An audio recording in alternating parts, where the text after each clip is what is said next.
यज्ञ की आधार स्तंभ, सशक्त व्यक्तित्व की धनी मीठी मिठू दादी जी अनेक गुणों, शक्तियों एवं कलाओं से संपन्न, यज्ञ की स्टाफ नर्स, स्थूल एवं सूक्ष्म पालना देकर भरपूर करने वाली यज्ञ की आदि रत्न। आइए आज मिठू दादी जी के जीवन की कुछ अविस्मरणीय एवं प्रेरणास्पद बातें सुनते हैं। मिठू दादी का जन्म 1922 में हैदराबाद सिंध में हुआ था। आप अपने माता पिता की इकलौती संतान थी। आप 14 वर्ष की आयु में माता पिता के साथ तन मन धन सहित यज्ञ में समर्पित हो गई थी।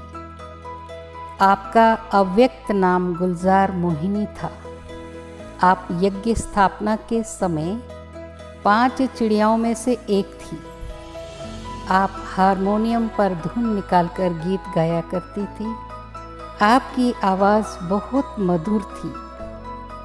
यज्ञ में आप गीत बनाती और गाती थी। आप मम्मा के साथ भी गाती थी। यज्ञ में आने से पहले आप गुरुद्वारे में गीत गाया करती थी। आप यज्ञ की स्टाफ नर्स होने के कारण सब मरीजों को होशियारी से संतुष्ट कर देती थी। आप तन की नब्ज के साथ मन की नब्ज भी देख लेती थी। आपको जीवन में सदा भाई की कमी महसूस होती थी। यज्ञ में आने के बाद बाबा ने आपको कृष्ण का साक्षात्कार कराया और कहा, मैं तुम्हारा भाई हूँ। आपको बाबा से भाई के रूप में स्नेह प्राप्त हुआ। बाबा आपको सदा मिठू बहन कहकर ही बुलाते थे। बाबा आपके साथ बड़ी रमणीकता से बात करते थे। आप यज्ञ में लुधियाना से गर्म कपड़े जैसे जुराबे, मफलर, मंकी कैप आदि भिजवाया करती थी। आप ज्ञान योग में भी प्रवीण थी। आप मुरली के हर पॉइंट पर मंथन करती और कराती थी। आप ज्ञान की अच्छी रुझान करती थी। आप भाषण भी अच्छा करती थी। आप ज्ञान के एक एक सिद्धांत को सिद्ध करती थी। आपको ईश्वरीय सेवा का बहुत शौक था। प्रत्येक छुट्टी के दिन आप आसपास के शहर में जाकर प्रदर्शनी द्वारा सेवा करवाती थी। आपका आत्मिक दृष्टि से देखने का अभ्यास पक्का था। आप योग में ऐसी पावरफुल दृष्टि देती थी कि डेड साइलेंस हो जाता था। आपकी निर्णय शक्ति बहुत तेज थी। आप 1 सेकंड में फैसला कर लेती थी। आप अनेक प्रकार के कारोबार में आगे रहती थी। आप फुर्ती से हर कार्य करती थी। आप सभी प्रकार के कपड़ों की सिलाई में भी बहुत होशियार थी। आपके पिता के देहांत के बाद आप अपनी माँ पप्पड़ माता के साथ यज्ञ में अनेक सेवाएं देती रही। आप सदा हर्षित रहती थी और दूसरों को भी हर्ष दिलाती थी। आपके खुशनुमा मिजाज के कारण सब भाई बहनें आपके आगे पीछे रहते, परंतु आप कभी किसी से अपने शरीर प्रति कोई सेवा नहीं लेती थी। आप ब्रह्मा बाबा समान सदा सब कार्य स्वयं करती थी और साथ साथ दूसरों को भी सहयोग देती थी। आप में पुरुषत्व के संस्कार थे। आप में खाली ना बैठने का विशेष गुण था। आप सिंधी भोजन बहुत अच्छा बनाती थी। जब कभी यज्ञ की कोई सेवा नहीं होती तो आप युगलों के घर चली जाया करती थी और उनको अपने हाथों से भोजन बनाकर खिलाती थी। अपने जीवन के उदाहरणों से गुणों की धारणा करा देती थी। दूसरे सेवा केंद्रों के कार्यक्रमों में भी आप बढ़ चढ़कर सहयोग देती थी। हर महीने आप ब्रह्मा भोजन स्नेह मिलन अवश्य करती थी। इसके अलावा आप सबको पिकनिक पर मनोरंजन के लिए नए नए खेल सिखलाने के लिए बाहर खुले स्थानों पर ले जाया करती थी। आपने दिल्ली लुधियाना में 10 वर्ष रहकर सेवाएं दी। आप सबकी बहुत अच्छी पालना करती थी। 10 वर्ष तक लुधियाना में सेवा देने के बाद आप पटियाला, जींद आदि के सेवा केंद्रों पर भी रहकर सेवाएं करते रहे। आप निर्भय होकर सेवाएं करती थी। आपने लुधियाना, पटियाला में रहकर पंजाब, हरियाणा के कई नए स्थान जैसे हिसार, जींद, सिरसा, रोहतक, डबवाली, तोशाम आदि स्थानों पर सेंटर खोलने के निमित्त बनी।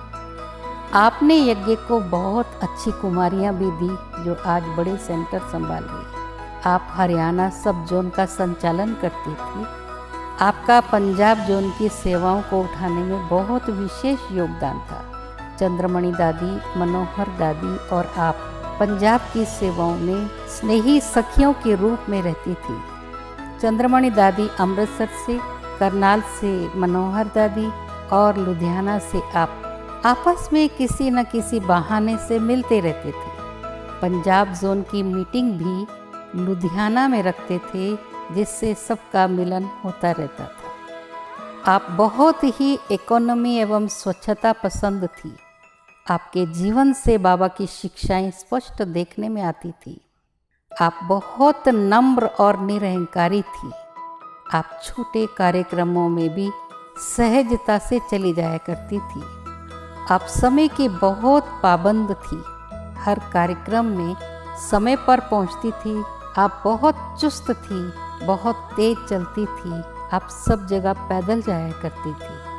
आप सब कुछ व्यवस्थित रखती थी। आप वस्त्रों को टांका लगाकर जब तक काम आए तब तक प्रयोग में लाती थी।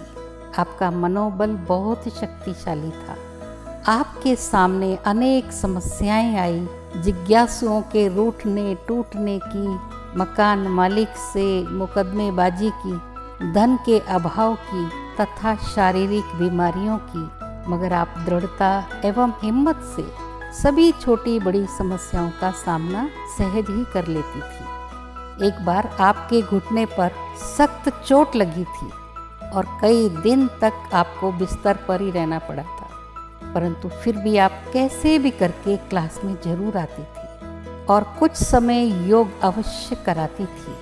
आप सदा सेवा केंद्र का वातावरण शक्तिशाली बनाए रखती थी। बाबा जब अव्यक्त हुए तो आप अस्वस्थ थी, परंतु आप अपने मनोबल से मधुबन पहुंच गई। बाबा के अव्यक्त होने पर आपने ये गीत गाया, प्रभु तुम बड़े दिल के कठोर निकले, चोरी चोरी चल दिए बड़े चोर निकले।